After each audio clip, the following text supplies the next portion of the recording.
Okay, so this is my fourth attempt to record this, and things just keep not working out. Either dogs start barking uncontrollably for minutes at a time, or like my first attempt, obviously, first attempt is always technical difficulties, right?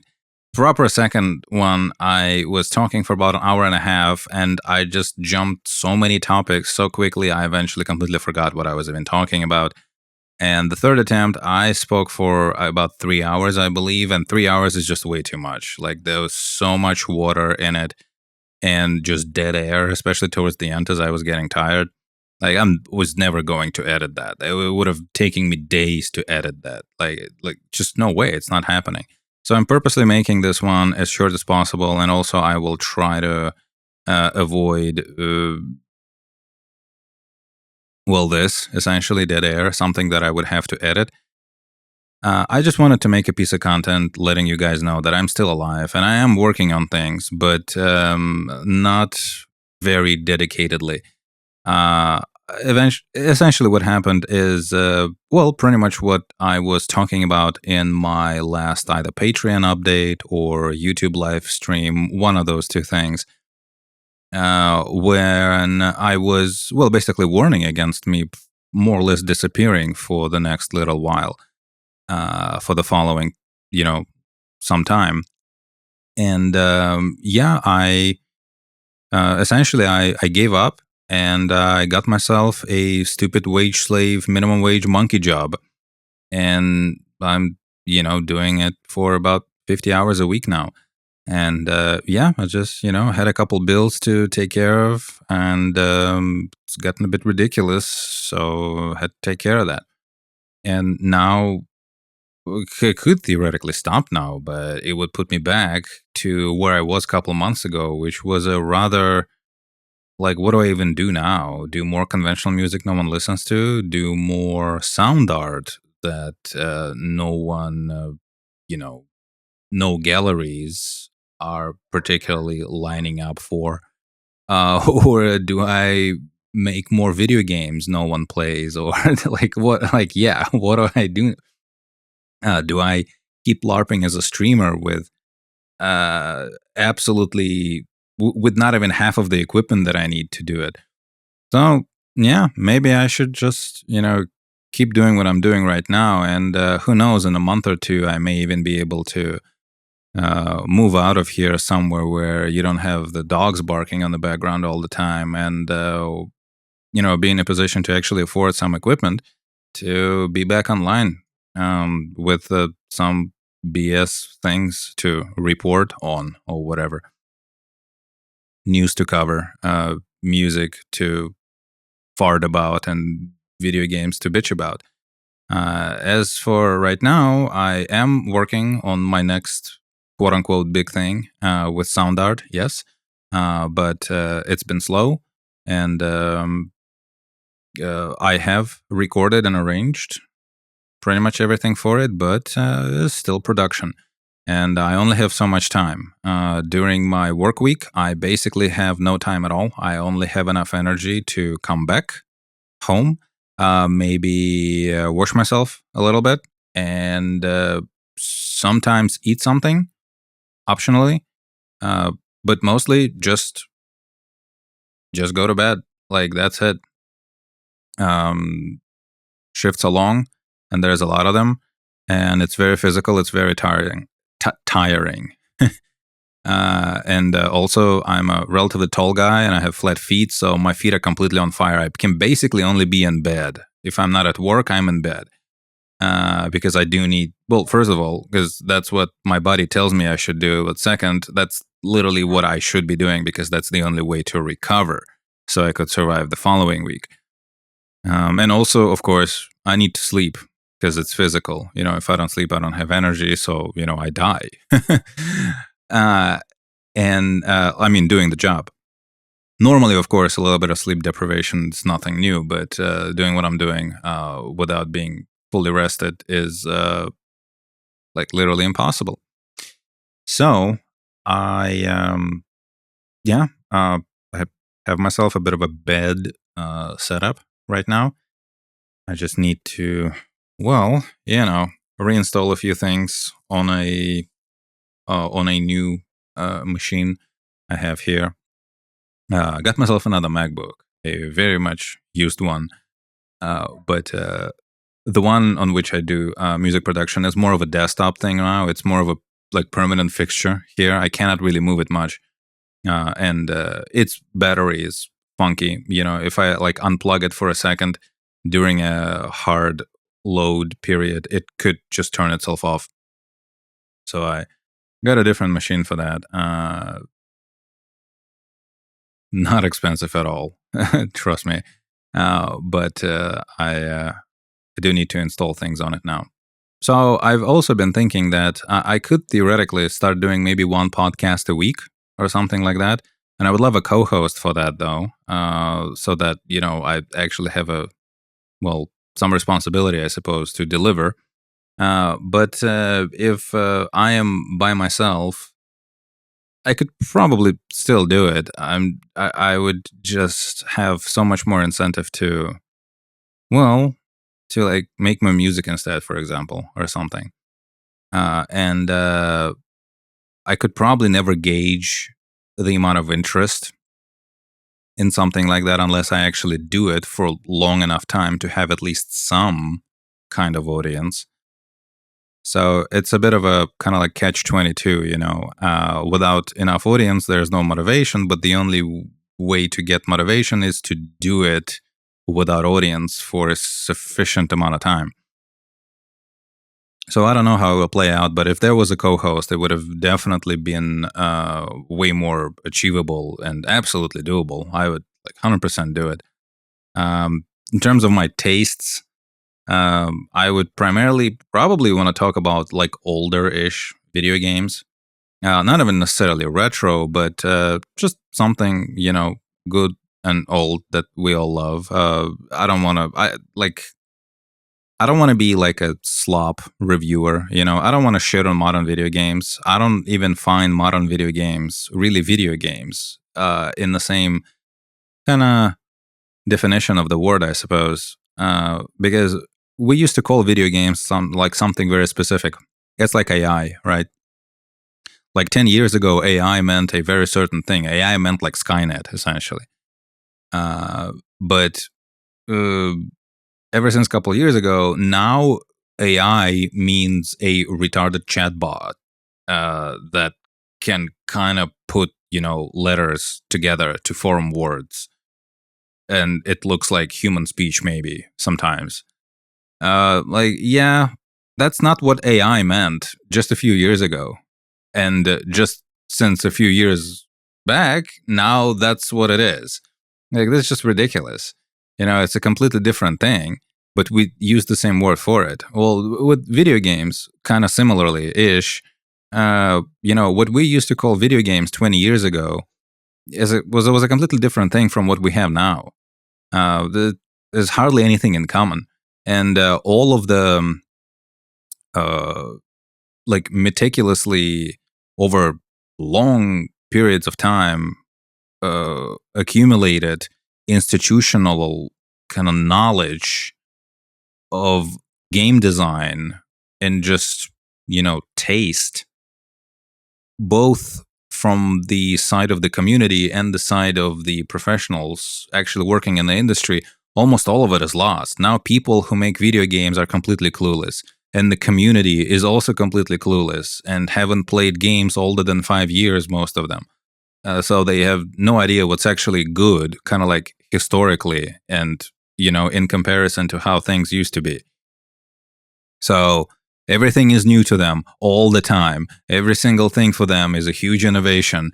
The most important thing for them for some reason is graphics.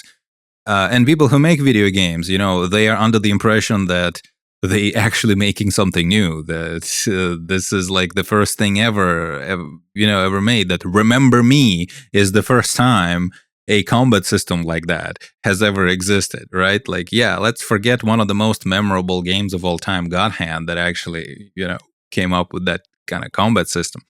It's not the same thing at all. It's not even like a bastardized version of the thing. No, it's just a completely different phenomenon.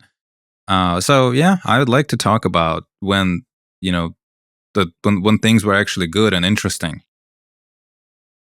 Interesting, I suppose, is even more important than just good, because a lot of interesting video games are not particularly good. Like, I don't know, Heavy Rain is not a good video game, for example, but it's definitely interesting to talk about. Death Stranding is the same way, by the way. And yeah, man, I would probably love to talk about music also, but if my co-host was not that hardcore into music, it would not really bother me. Um, I would love to talk about just nerd stuff in general. Maybe even books. Hey, why not? I am, of course, as everyone knows, a certified historian and scholar of Tolkien Legendarium. I'm hardly interested in anything else other than that. As far as fiction goes, well, exception with maybe the exception of Dune, but yeah, if we cannot really have too many conversations about that, that's okay. Also, I could talk about movies, but mostly just older ones. If you want to talk about why the Terminator 1 is so much better than Terminator 2, then yeah, like I'm your guy. Or how, like, about the Mandela effect of everyone thinking that the legendary combat or fight scene, rather, I should say, between Bruce Lee and Chuck Norris. Did I say Chuck Norris.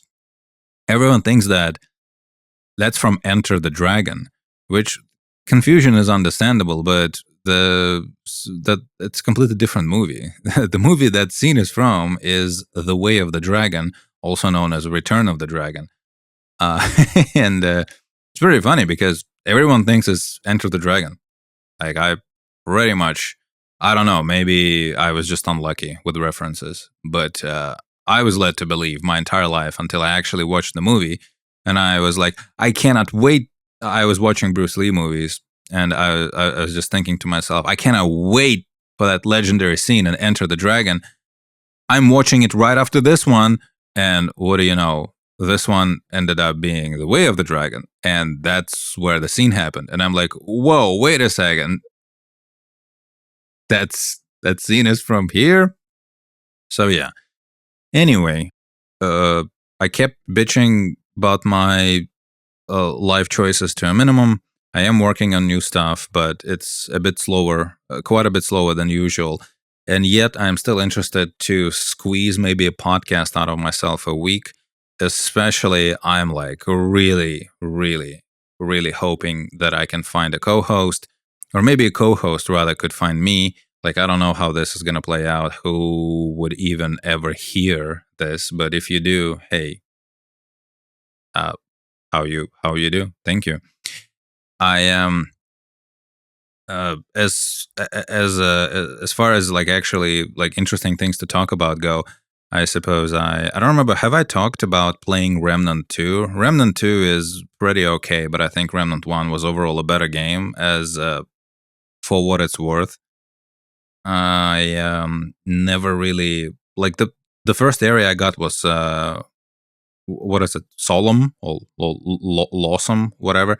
That was fine. I like that area a lot. Very Bloodborne. Yeah, definitely something new. The other area is basically Rome. They call it like New Rood or something like that. It's basically Rome.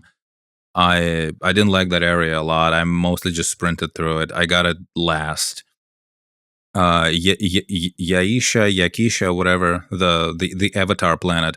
The Avatar planet is trash. It's just as boring as the one from the first game. And again, it's literally the same area. Like, do you have no ideas at all? Come on. Labyrinth is boring. And overall, I think the game lets you do way less things with your character and your character build, I mean, than the first game even allowed you to. And throughout like over 50% of the game, you have almost no choice of weapons and mods. And the last area was just Earth, but like whatever, Root Earth, I believe it's called. Yeah, dude, like that area, I just sprinted through pretty much the entire thing. Because like there was no point killing enemies. I wouldn't get enough materials for a level up anyway. And it was boring as hell. The final boss was okay. I like in actually interesting news, like i.e. something that at least kind of newsworthy-ish. Well, a couple months ago maybe, but well, here I am. Pragmata. I did play Pragmata pretty much in one sitting. I finished it. Took me 12 hours. It wasn't literally one sitting. It was actually two, but I finished like 90% of the game in one sitting. And 12 hours, that's with pretty much all of the VR missions completed. And I played in the harder difficulty too. On the normal difficulty, I mean. I'm not replaying that game on the hard difficulty though, definitely. But yeah, it was interesting for the first couple of hours, but my god, it got so old toward the end, especially with the whole like arena structure to every single encounter after about like 2 hours. It's like the developers just completely ran out of I don't know, either resources or time or ideas or whatever, inspiration, just the will to actually make the game, because it's just arenas. After probably about 30, maybe 25% of the game, I think after you are done with the New York level, like New York, the AI slop New York is when their imagination peaked, and that's like the one thing they wanted to do, just like period. The rest of the game, they had no intention to making it, and they had no desire to, so they just phoned it in. The general mechanics, though, actually reminded me kind of slightly of something like Killer 7. You're never going to believe it. Because in Killer 7, right, like when you start aiming, you first need to scan the screen for the enemies to reveal them. If you don't, like the enemies are invisible and you literally cannot engage. Well, here you kind of can engage, but also you cannot, right, until you hack them.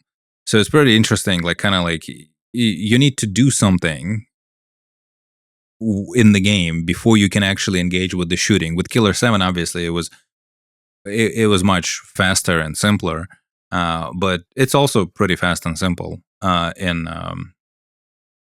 Pragmata, and it overall kind of gave me, I don't know, a similar vibe. But at the very least, it definitely reminded me of Killer 7, which is always, a good thing.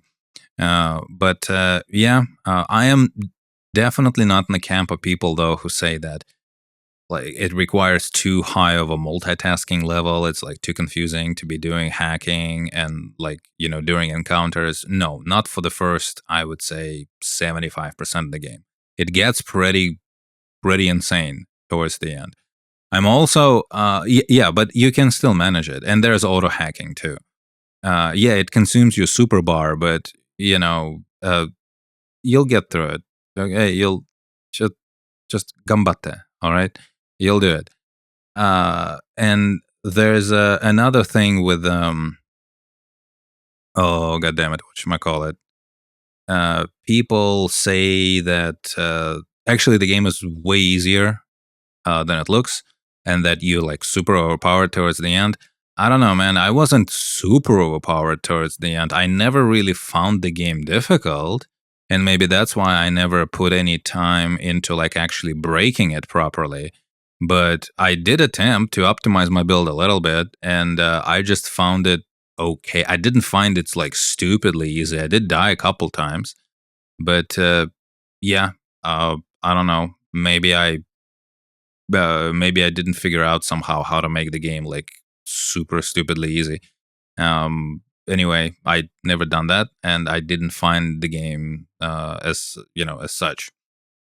In terms of difficulty, I just found it kind of like okay. Yeah.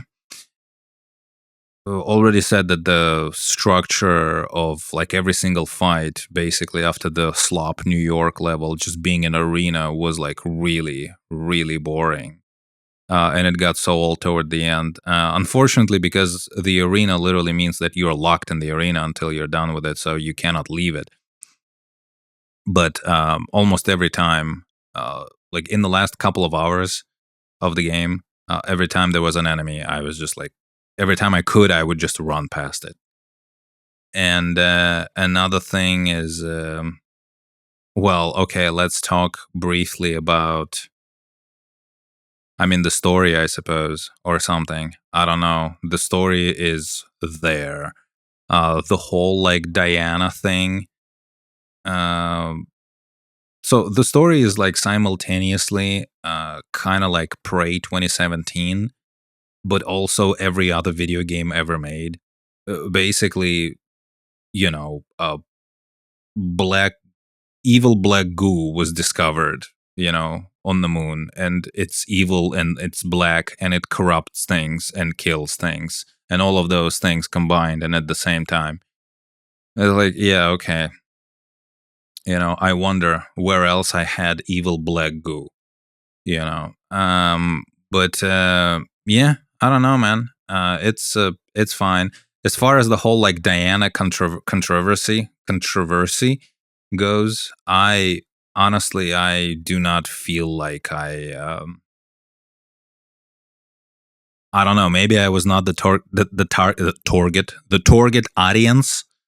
I was just not I, I'm definitely not in the camp of people who, for some reason, had like any kind of parentingly, feelings activated in their systems from playing that game. I don't understand. Well, why would anyone have those?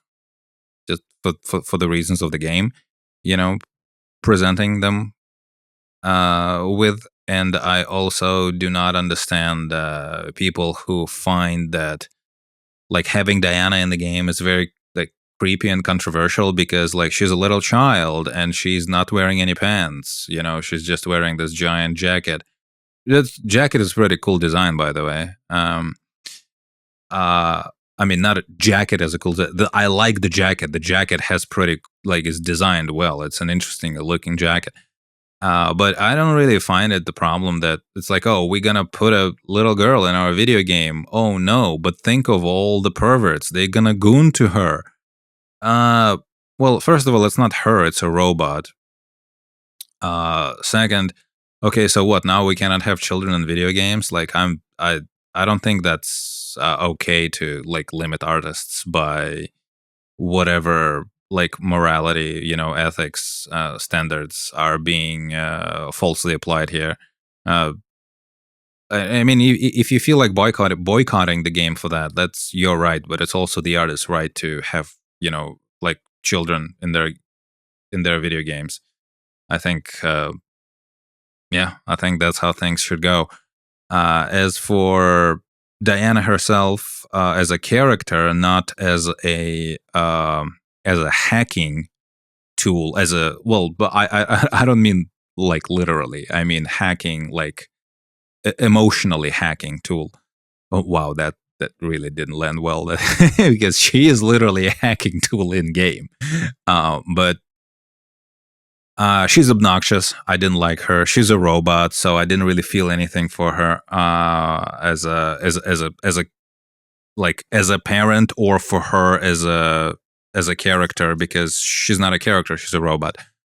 And as for like the persona, right, that she plays, I found it way too obnoxious. It's just way too heavy-handed and too overacted, too desperate. Too desperate of an attempt to be kind of like cute and childish.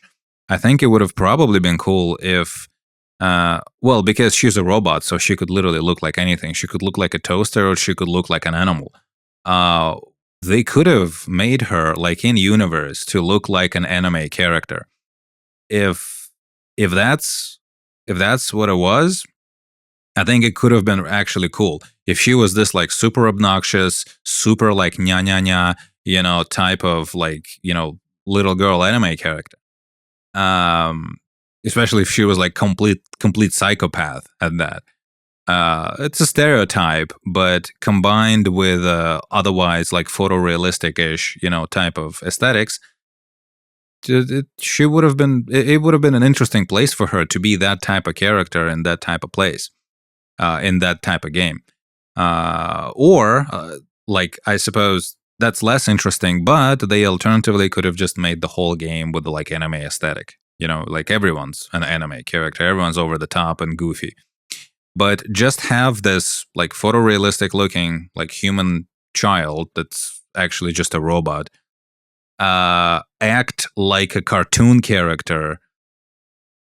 Like, I understand that we're supposed to just like smile and be, cutesified by it, cute strokened by it, but no, it doesn't work for me like that because she's not a real character. She's an obnoxious, over the top anime character that that was put in a robot that looks exactly like an actual anatomical human, like, well, human child, but anatomical human. So it doesn't work for me. I don't know. It didn't raise any parenting, concerns.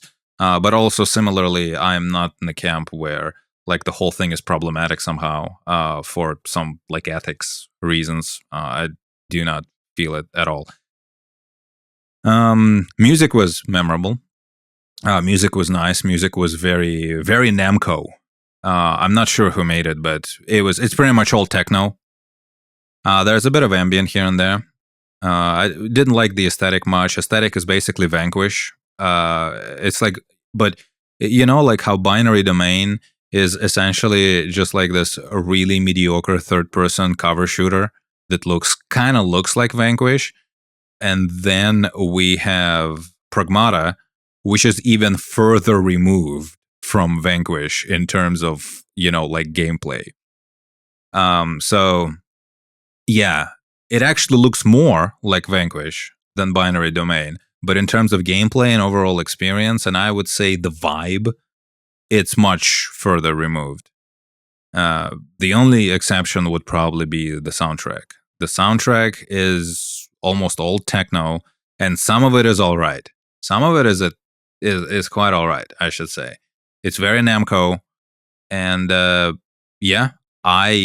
it's one thing though to say it's very, very quiet. Like, I had to put everything on 5 and music on 10. Well, except for the general volume of the game, of course, in order for like the music to actually be like properly audible, and you could still hear the characters and the sound effects. Definitely, I later ended up putting voices on 6, but that's it. That's like how a proper mixing would be in my book. Like, I don't understand that at all. Final boss was cool, by the way. I hardly enjoyed any other bosses in the game. In terms of like gameplay and like level design, I don't know. There's hardly any point even talking about it because this is a mini review anyway. But also, like, you'd probably be more interested if you would be interested in anything. It would be my opinion, not like my proper review and explanation of what the game is. But in case you don't know, it's essentially a third-person shooter, kind of like Dead Space, without melee at all, by the way. But with no interesting like dismemberment system or anything like that, and you shoot rather generic robots most of the time. Well, all of the time. Some of the robots are less generic than others, but pretty much all of them are relatively generic, yeah. And you have one pistol with infinite ammo.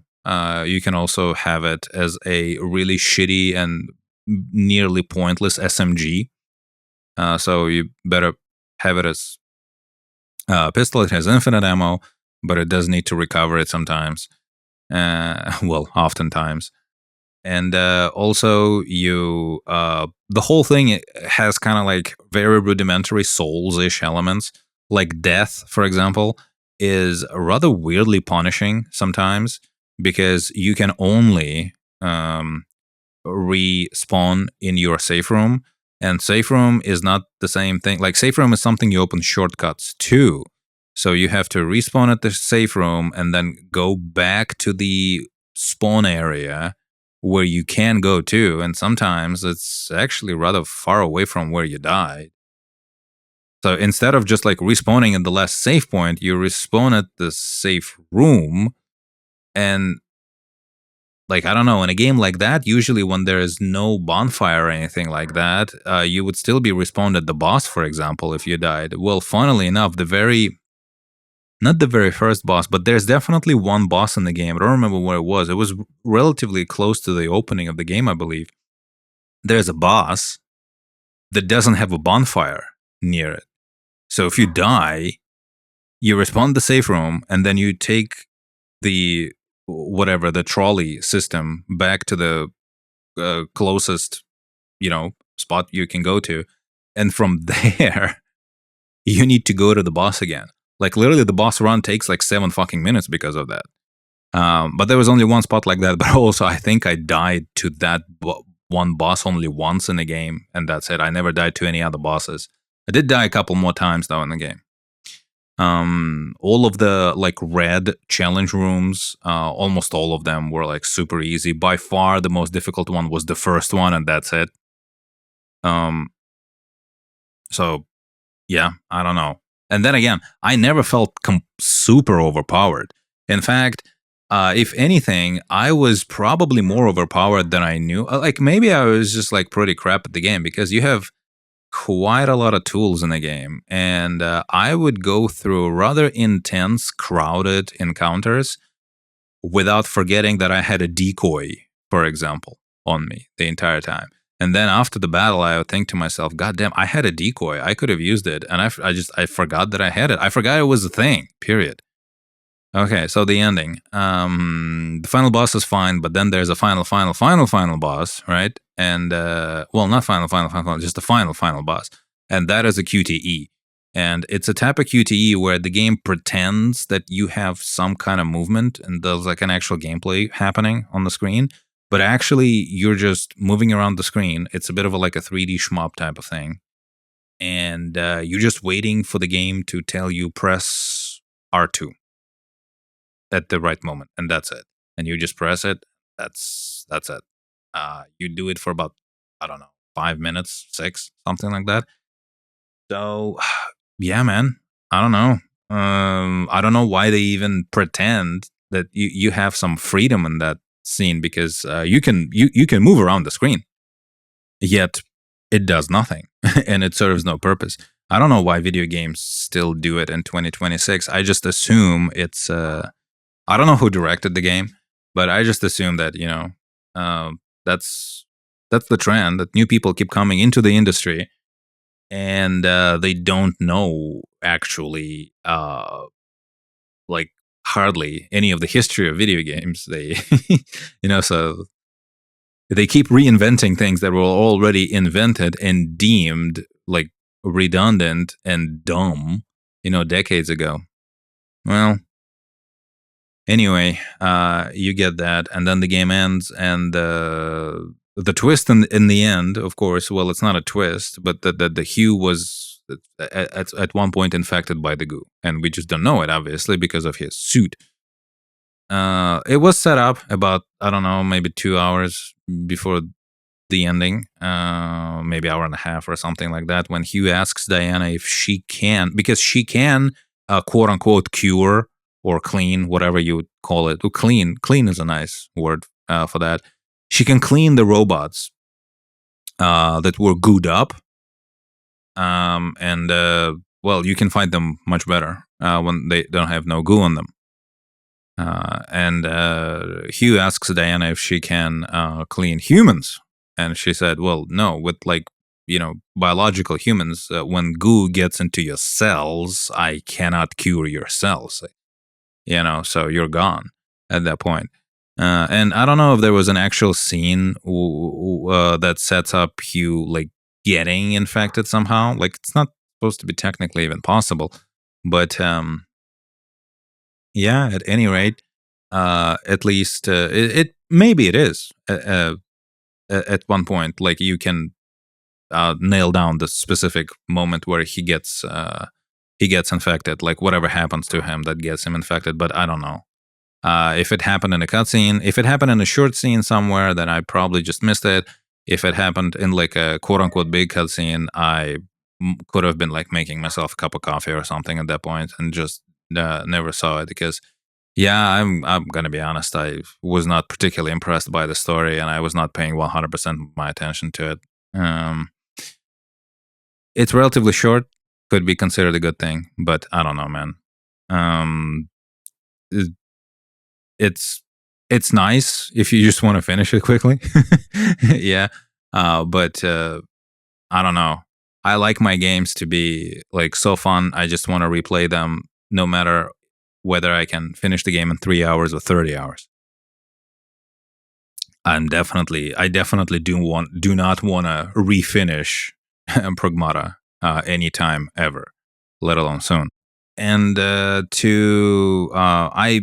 not seen anything interesting, but I definitely heard a few interesting things recently. By the way, when I was talking about my, did I mention that my favorite podcast of all time is Super Best Friendcast. So that's what I kind of, if I had a co-host, I would. That's what I would model my product after. Um, let's just talk, about things. Let's have a little bit of a structure, all right? But yeah, I don't know. I think if I have forgotten to mention that, because at this point, I do not remember. This is far from my first take, so I've talked about it in previous takes. Whether I did in this one, I just do not remember at this point. I've talked about music and video games and whatnot, but so just kind of to describe myself and my tastes. But it probably makes sense to also mention like my tastes in podcasts, right? And it's Super Best Friendcast. Yeah. My favorite podcast of all time. Nothing even comes close to it. I mean, the biggest problem in the universe, maybe, but the problem is that like Dick Masterson is just such a hack. I never really, I never bought into it. So apparently, if you do music even remotely professionally, you have to release your stuff in the summer. And I didn't know how strict this rule was, because everyone had an album in the last couple of months or even days with some of these. So Ingested had a new album. It's called Denigration. And I did not particularly like it. I think their previous LPs had much more interesting material on them. And their opening track for Denigration is called Dragged Apart. It features somebody, like half the tracks here feature somebody who's not from here. I cannot see who, because all I see is feet, period, and then my line ends there. But I mean, I'm looking at my phone right now at my playlist, and this song is notable for featuring and opening with probably the ugliest blast beat I have ever heard in my life. There will be a little bit of a pause here. Okay, actually, I don't know. Maybe I'll cut that couple of seconds of silence. Maybe I won't.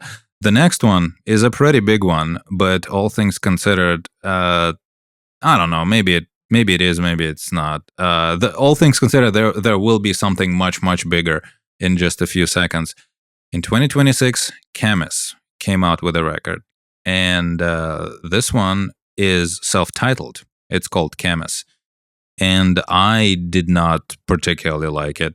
It's okay, just like everything between Haunted and Deceiver, like not including Haunted or Deceiver. I think it was about 2.5 records between those. Haunted is okay, and Deceiver is great.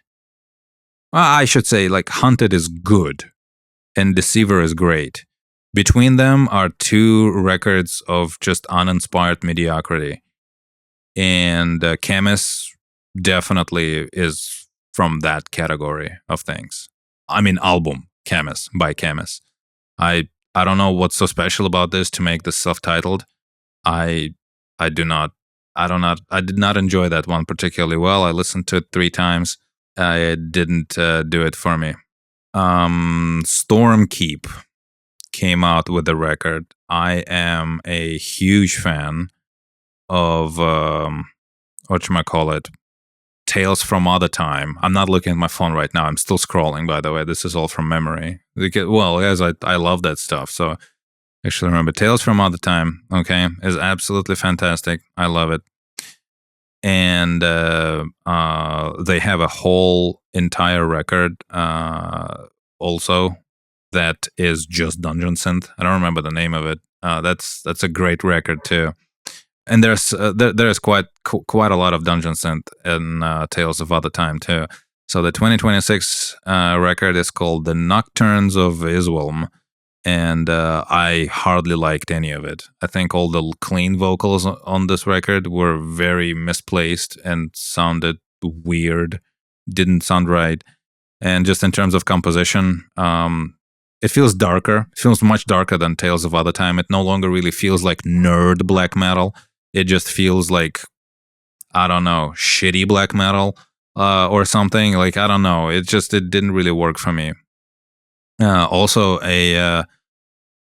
just while I'm at it, because this is literally what's currently playing on my phone. Well, what's currently armed at my phone and paused. I discovered a couple months ago a band Oromet, which is Funeral Doom, and they have 2 records. First one is self-titled, and the other called The Sinking Isle. And both of them are pretty good. Some there are some very predictable and kind of cheesy things on that record. You know, the kind of thing that you'd come up with in your first month of playing the electric guitar and think yourself a genius. But they still land nice. Like it's nice. I love them. It's probably my like 4th favorite ish doom band at the moment. First being Ahab, of course, then basically Sharing. Number 2, but basically Sharing. The first spot being Evoken. Number 3 being Un, and also band with only 2 records, by the way. The second one is called Sentiment, or Sentiments. I think it's Sentiment. It's insanely good. I love it. And fourth one is I'm ranking Automat really, really high. Maybe Slow would be number 5 or number 4 with Automat. Like, I don't know. Okay, it doesn't really matter. Anyway, so the biggest... okay, not the biggest. Sorry. There is one more. Oh my God. Honorable mention.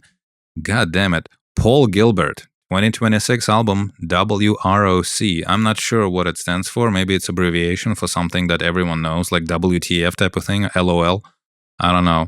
Well, it's definitely an LOL type of album. I would rather listen to Steven Seagal playing blues or jazz, whatever he was doing, live on stage with, for his police district or whatever party or whatever he was doing there. Once on live television. Well, not live, but yeah. This definitely continues the trend with Paul Gilbert, and I do not understand hardly any of this. I don't know if this is like some kind of dementia setting in, or if it's just like some kind of midlife crisis type of thing. Yeah. I don't know.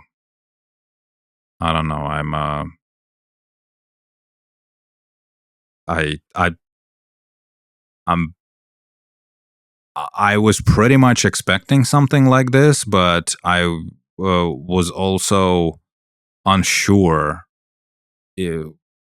what exactly. Like anything could happen after 2020. Anything goes. Anything could happen at any time.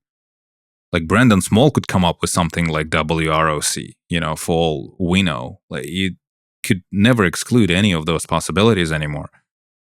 Well, Paul Gilbert did instead. And that's much more predictable, but none more enjoyable for it.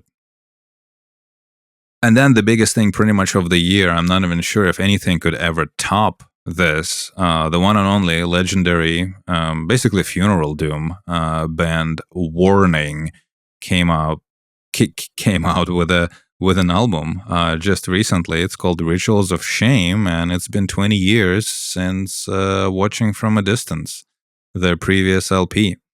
Watching from a Distance is not something I listen to every day, but I do ever so often. It's a great album. It's one of the most recognizable and most recommended albums in metal, especially doom and funeral doom scenes. Everyone knows it. Everyone loves it, I think, too, because people keep talking about it. And what do you know? We have a new one now. I'm not sure exactly what members were up to until now. I know it's not like the members of the band just completely disappeared into the ether for 20 years. But I'm sorry, guys. There are like so many things to follow. I'm not super knowledgeable on the lore of the band itself. I just love the music, and I play the record over and over. And now I have another one to listen to.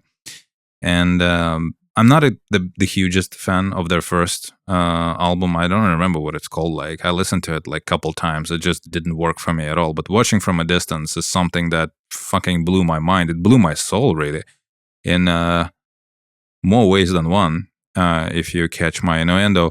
But really, I'm rather pleased with this album. I don't think it's quite as good as Watching from a Distance, but it is very similar to the point where it's almost like a sequel to it. It's definitely sequel in style, and it's kind of sequel in themes, I say, and in sound too. They sound almost exactly the same. It is still just painfully honest, very sad music, but not sad in the sense of like watching a really sad movie just to make yourself feel bad. It's, well, kind of in this way, I suppose, too, but it's more in a much more, it's in a much more intimate way, It's like honestly feeling something for a friend who's going through something. Maybe not even literally hard times, as though something bad is happening to them right this second, but maybe they're just going through a realization of a kind, and realization itself is rather harsh. It's you get to touch a piece of human soul with this album, and just like with Watching from a Distance, it works in ways that you don't often get to like experience with Funeral Doom. And I will call it Funeral Doom, by the way, because like I don't know, maybe you could call it some other kind of doom, but the purists of funeral would say that, well, funeral basically cannot have grooves, right? If your music has recognizable grooves and rhythms, like something like Ahab, after the first album, so everything post like second album of Ahab, it's technically not really doom. It's not really like funeral doom. I mean, because it's groovy, and yeah, like people would say, like Bellwitch is funeral, because it's basically just kind of like, I don't know. In my mind, Bellwitch would have worked much better without drums at all. By the way, because I think like those really stretched out drums, like those like really minutes apart, between kicks and snares. Like at that point, you may as well just not have them at all and just make like pure metal ambient of a kind. And I'm not sure how often they actually done that.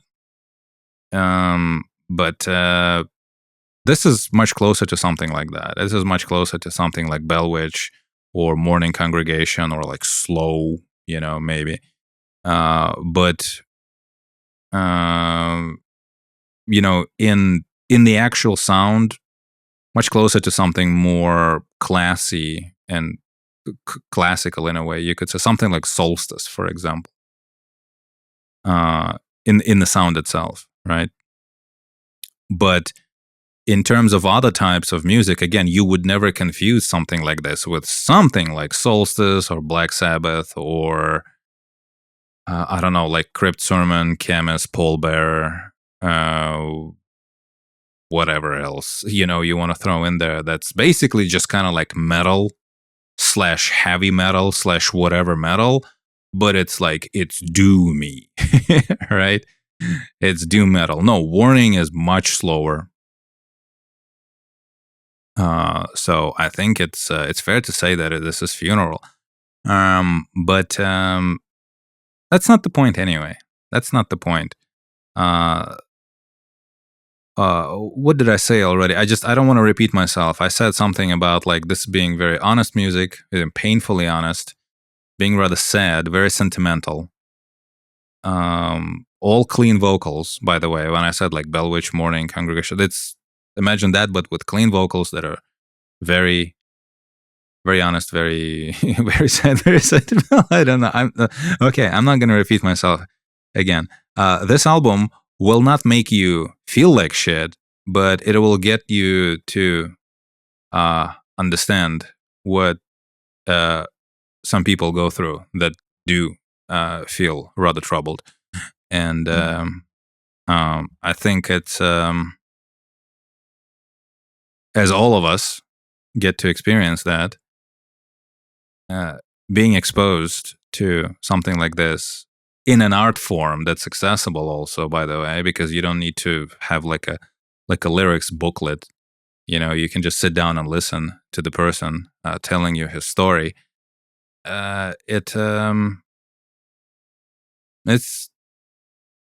It's a unique experience of a kind. It's like listening to a YouTube video for therapeutic purposes of like somebody just telling you telling you about their divorce or something like that. Telling you about whatever happened to them, that it wasn't super pleasant. And I mean, it sounds a bit selfish, but you sometimes benefit from that kind of content purely for therapeutic purposes for yourself. It's not that you enjoy feeling bad for that person. It's not like people who are addicted to like true crime stuff where they love hearing about bad people happening, bad things happening to other people because they enjoy like either feeling bad for them or whatever. It's not about them at that point. For them, it's content. For you, it's therapy. There's no like emotional, actual like exchange of care happening, but it's helping you. It's helping them to talk about it, and it's helping you to know that someone else has gone through something that is bothering you right now. And to get a similar experience out of music, you should listen to it. If you haven't, well, if you have listened to Watching from a Distance, you'll get to this album sooner or later if you already haven't. And if you haven't listened to Watching from a Distance, then do, and then support the band. Do this one. Okay, that's all I wanted to talk about. So yeah, guys. Before the summer ends, I will do all I can to release some more music / sound art / whatever I'm working on right now. And I do want to have a weekly podcast. And if you know anyone, or if you're the one who'd be interested in co-hosting this thing with me, please reach out whichever way you want. All possible ways to do so are on my Patreon. There are like 5 ways listed, I believe. I don't want to name any of them right now because I will forget, 1 or 2 or 3. There's a form on my website. You can attempt to DM me on Patreon if the system works or allows you to. It should allow you to, but sometimes it just doesn't. You can DM me on Twitter if you absolutely have to. If you actually join my Patreon, you should be automatically invited to my Discord, where you can just see me and DM me there immediately. I just don't want, I don't want to have my Discord public. And there should be something else. Well, if there isn't, then that's all I could remember right now. If there is, you can discover it there somewhere. It's in the About. It's you go to Patreon and you click About, and it's at the bottom. It's at the bottom, just like my career and along with me, myself, right there. Okay, guys, bye bye.